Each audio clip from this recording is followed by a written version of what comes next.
नमः शिवाय। हर हर महादेव। श्री शिवाय नमस्तुभ्यम। लाल चंदन, कौन सा चंदन?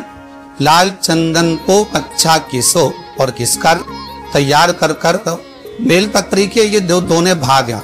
लाल चंदन घिसो और घिसकर बेलपत्री के ये दोनों भाग हैं, दोनों पत्तियां जो नीचे की है, इसमें उस चंदन को लगा दीजिए। अगर किसी से आपको पैसा लेना है, वो नहीं दे रहा, या कोई काम है या जॉब है या नौकरी है या उसके लिए, या कोई विद्याध्ययन का कोई कार्य है, कोई स्कूल में पढ़ाई कर रहे हो और वो कार्य नहीं हो रहा, 5 बार 6 बार करके देख लिया नहीं हो रहा, तो ये दोनों पत्तियों पर लाल चंदन लगा।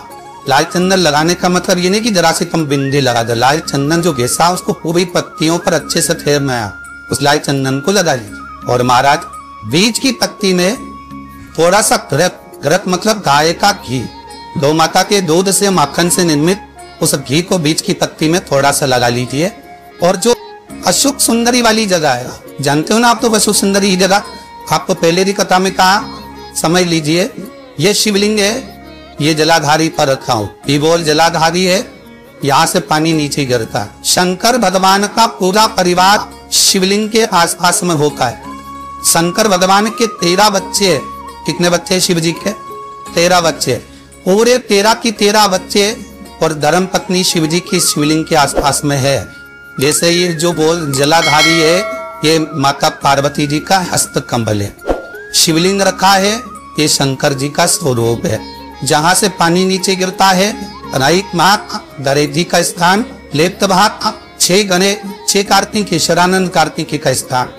जहां शिवलिंग का जहां पानी जाता है उसके बीच में एक मोटी सी लाइन होती है, वो शंकर भगवान की सबसे छोटी लड़की जिसका नाम अशोक सुंदरी है, उसका स्थान। तो शिव जी की जो सबसे छोटी लड़की है अशोक सुंदरी, उस अशोक सुंदरी वाली जगह पर इस बेलपत्र को आप घी वाली बेलपत्र को अशोक सुंदरी वाली जगह पर रखकर, ये जो चंदन लगी हुई बेलपत्र है, इसका मुंह ऐसा सीधा की सीधा रखोगे तो गणेश जी की ओर हो जाएगा, सदानंद कार्तिकेय की ओर हो जाएगा। अपनी कामना कर कर जिससे धन लेना है, पैसा लेना है या जो कार्य निकालना है वो नहीं निकल रहा, बहुत प्रयास कर लिया, अदालत में 50 बार हो जाए, काम नहीं हो रहा, तब इस बेलपत्र का प्रयोग करना, बाबा से विनती करना और विनती कर कर वापिस सजाना, बाबा आपकी मनोकामना पूर्ण कर देगा। उस बेलपत्र का सिद्ध प्राप्त। पर इतना याद रखना, जो चंदन लगा हुआ भाग वो नीचे होना चाहिए, अशोक सुंदरी की ओर।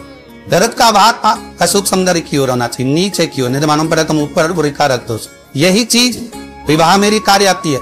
जिन बेटा और बेटी का विवाह नहीं हो रहा, बहुत ध्यान देना महाराज, जिन बेटा बेटी का विवाह नहीं हो रहा, 30 साल के हो गए, 28 साल 40 साल 25 साल के हो गए, विवाह नहीं हो रहा, तो आज बेलपत्री पर दोनों पत्तियों पर लाल चंदन लगाइए और बीच वाली पत्ती पर पीला चंदन लगाइए। जिसका विवाह नहीं हो रहा उसके लिए का आज ही करना पड़ेगा बंद। नीचे की दोनों पत्ती पर लाल चंदन और बीच वाली पत्ती पर पीला चंदन।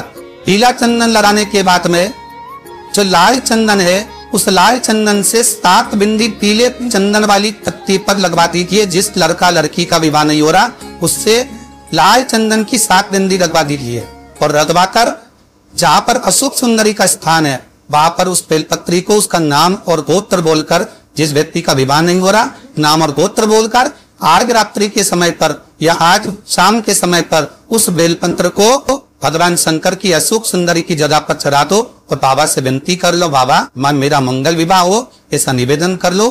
3 महीने के अंदर विवाह पक्का, भगवान विवाह पक्का कराए।